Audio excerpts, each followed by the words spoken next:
Oi, vocês, tudo certo? Hoje então nós vamos falar um pouquinho sobre função quadrática.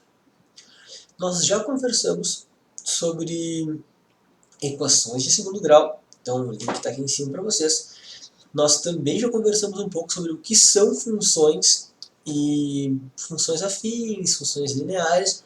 Vou deixar tudo aqui em cima em links para vocês. E hoje a ideia é falar um pouquinho sobre função quadrática. Tá? Percebe que na função quadrática nós temos um termo ao quadrado, por isso que é uma função quadrática, né? Está no próprio nome. E além disso, nós temos todos os outros termos. Então percebe que aqui nós temos um ax quadrado, um bx e um c. Tá? Na verdade, gente, ela é muito semelhante assim, ao que nós já falamos sobre funções afins e lineares, ela lembra muito da parte estrutural, só que o nosso gráfico é um pouquinho diferente. Então, vamos começar de trás para frente aqui o nosso c. Gente, o nosso c ele é a mesma coisa, ele tem a mesma ideia do que já tinha lá do nosso coeficiente linear, né, que é o nosso termo independente. Então, esse carinha aqui, ele continua sendo onde a tua função vai passar no eixo y, certo? Então, se aqui for 3, a função passa no 3 em y. Se aqui for 5, a função passa no 5 em y e assim sucessivamente. O b, gente, ele também tem um comportamento específico, tá? Para nós agora ele não interessa, mas ele basicamente vai trabalhar com a ideia de andar, que a função, o vértice da função vai andar sobre o eixo da função mãe, deslocado para a esquerda ou para a direita. Mas isso aqui não nos interessa agora. O que nos interessa é o nosso A, que é o cara que segue então no ax quadrado ali, né? O que esse cara vai fazer, gente? Esse cara, ele vai definir a mesma coisa que o nosso coeficiente angular lá atrás definia. Se ela vai ser positiva ou negativa, né? Só que agora não é crescente e decrescente, e sim uma ideia de concavidade. Como assim? Olha só. Uma função quadrática, como a maioria de vocês já deve ter visto, ela é uma parábola, certo? Ela é um uzinho, beleza? Esse é o desenho dela. O A ele vai ter a seguinte característica, então, para nós aqui nessa estrutura. Quando nós tivermos um A positivo, certo? Ou seja, quando o nosso A for maior do que zero, nossa parábola ela é feliz. Ó, a carinha feliz, né? Com cavidade para baixo. E quando o A for negativo, ou seja, o A menor que zero, ela é triste. Ou com cavidade virada para cima. Beleza? Bem barbada, né? Então as duas possibilidades aqui então para nós é ou A positivo ou A negativo. E ela ficaria assim. E, gente, ela pode estar em qualquer lugar, né? Ela pode estar aqui, ela pode estar aqui, ela pode estar lá embaixo, ela pode não encostar no eixo, certo? Então, assim, o vídeo de hoje ele consiste em três partes. Essa introduçãozinha aqui, eu quero falar um pouquinho sobre onde deve estar e como pode ficar a nossa parábola, e depois a gente entra nas resoluções, tá? Então, a próxima parte é basicamente como pode ser a nossa parábola. Gente, o delta, lembra do delta da fórmula de Bhaskara, né? Aquele cara que fica dentro da raiz? Então, ele é extremamente importante para quando nós formos trabalhar aqui com essa ideia de parábola. Por quê, gente? Porque quando o delta ele é maior do que zero, ele é positivo no caso, a nossa parábola ela tem duas raízes. Lembra? Quando o teu delta é positivo, a tua resolução lá fica com duas raízes, né? As tuas duas raízes, gente, são esses carinhas aqui, ó. Então, se a tua raiz lá foi 2 e 4, aqui vai ser o teu 2 e aqui vai ser o teu 4, certo? Porque esse aqui é o eixo x. Então, quando tu acha lá que x' vale 2 e x2' vale 4, é isso aqui que tu está encontrando, certo?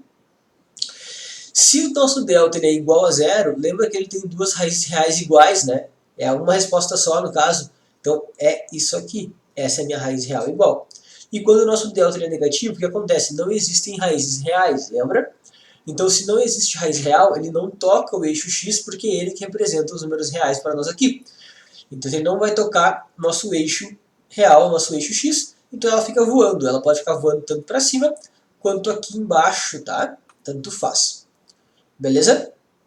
Então, só para deixar claro, isso aqui é extremamente importante, isso que ajuda muito vocês na hora de organizar aí a construção de gráfico e tudo mais. Bom, Construção de gráfico, então. Senhores, nós temos duas formas. Essa forma existe, tá? Que é a da tabelinha, que é a mesma coisa que a gente fazia já lá nas funções lineares e afim. E eu não aconselho, tá? Porque muitas vezes ela pode não dar certo. Por que eu digo isso?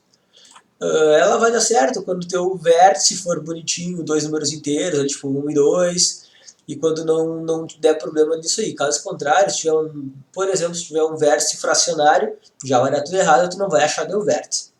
Então aqui, por exemplo, como que eu faço para achar? Eu vou utilizar como valores, nessa situação aqui, para x, o 0, 1, 2, 3 e 4, beleza? Vou usar esses caras aqui. E aqui o nosso y. Então a mesma história, né? A gente substitui isso aqui na nossa função e acha quanto vai dar a resposta, né? Então quando o meu x for 0, a minha resposta vai ser 3. Quando o meu x for 1, a minha resposta, meu y no caso, é 0. Depois, quando for 2, vai ser menos 1, 0 e 3 de novo. Gente, percebe o seguinte, existiu uma repetição aqui, né? Isso aqui é muito comum acontecer. Quando tu acha essa repetição, o cara que está sozinho no meio, geralmente, quando está bonitinho distribuído assim, ele é o teu vértice. O vértice, ele é o ponto de máximo, né? Lá embaixo, quando faz a curva, ou lá em cima, quando faz a curva. Então, como ficaria meu desenho aqui, tá? Vamos marcar o eixo X, e nós vamos usar só o lado positivo. Então, 0, 1, 2, 3 e 4, beleza? E o eixo Y a gente vai de menos 1 até 3. Então, ó, menos 1, 0, 1, 2 e 3. Buenas, que são pares ordenados, né? A gente pega e marca esses pontos, cada um deles, lá no nosso gráfico. Então, vamos lá. Vou pegar aqui o 0 em x, o 3 em y. Isso a gente já sabia, né? Porque o nosso termo independente lá em cima é 3, né? Então a gente sabia que ela ia cruzar aqui. O 1 em x e 0 está aqui. Então, 1 em x, 0 em y. Depois, 2 em x menos 1 em y. Então, nós estamos aqui. E depois a gente repete, ó. O 2 vai ser no 0. Desculpa, o 3 é no 0. E o 4 é lá em cima de novo, no nosso 3. E tá aqui, ó. Esse é o desenho da nossa parábola. Beleza? Ela vai ter esse formato aqui. Eu vou tentar fazer ela bonitinha, porque eu quero mostrar um negócio para vocês. Então, olha só, deixa eu pegar aqui a ferramenta correta.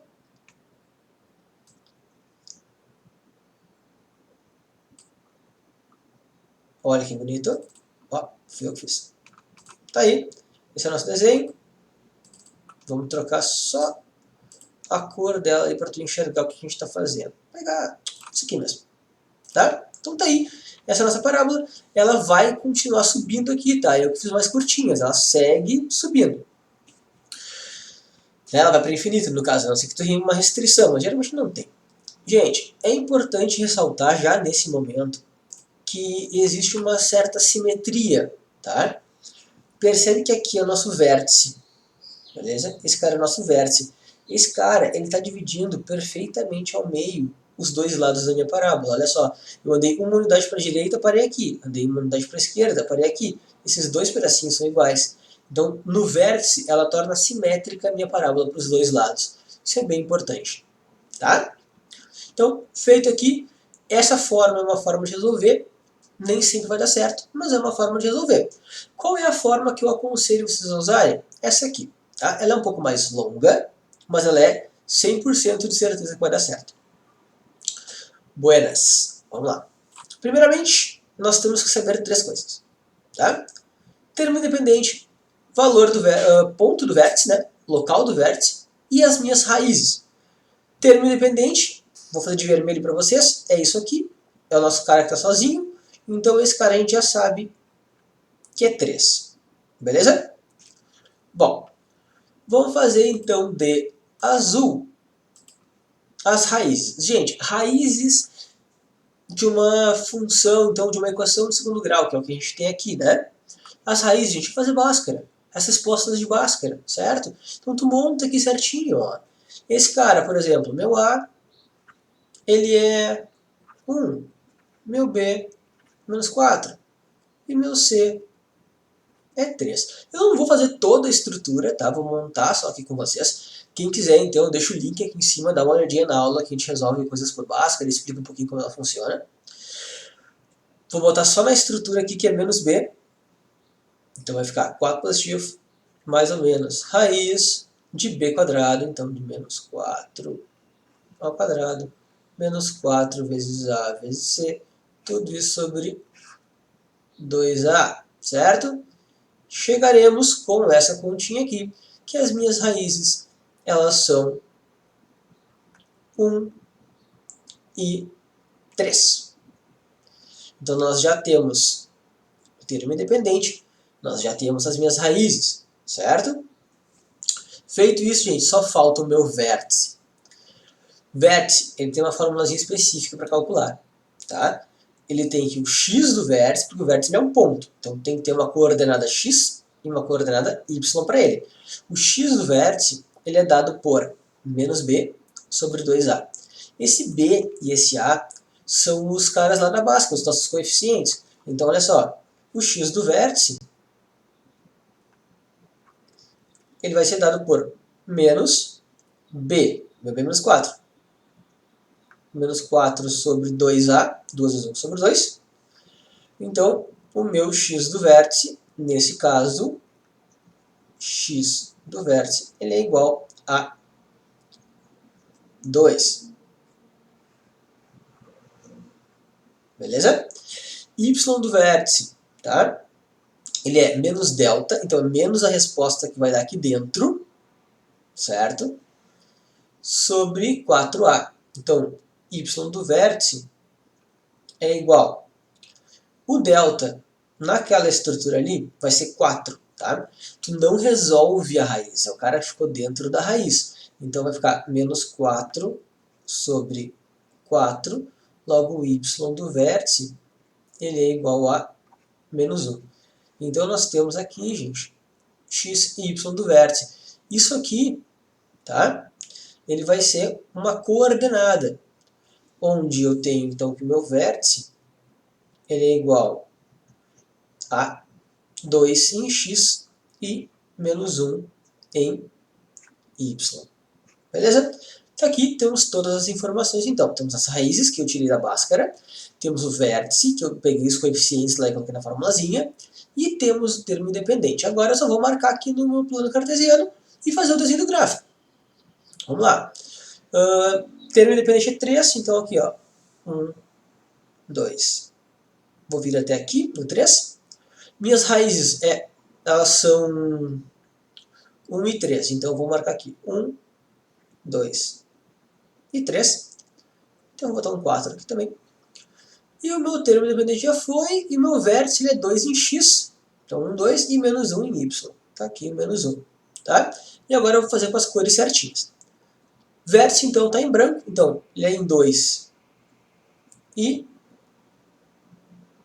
menos 1. Esse cara aqui, ele é o meu vértice, o ponto que corresponde ao meu vértice. Em azul eu vou riscar as nossas raízes. Então, em azul, as minhas raízes, elas são em 1. Raiz é sempre no eixo x, não esquece. E em 3.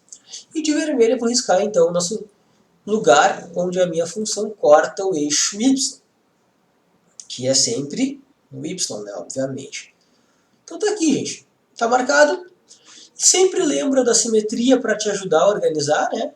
Então, percebe que olhando para a simetria, nós temos aqui, bom, uma unidade, eu estou aqui, meu vértice, né? Uma unidade estou aqui, duas estou lá no 3. Então, duas unidades estão aqui, eu sei que eu vou ter um outro ponto por causa da minha simetria, que vai passar aqui também. Né? A simetria ela te ajuda muito a fazer isso, a comparar os lados. Agora, gente, é só pegar aqui e fazer o nosso querido gráfico, né? Vamos pegar a ferramenta correta para ele ficar bem bonito. Então, vamos daqui para cá, daqui para cá e ó. Esse ficou feio, eu errei no final ali. Mas dá pra ver, né? Só trocar a cor aqui pra gente conseguir enxergar ele melhor.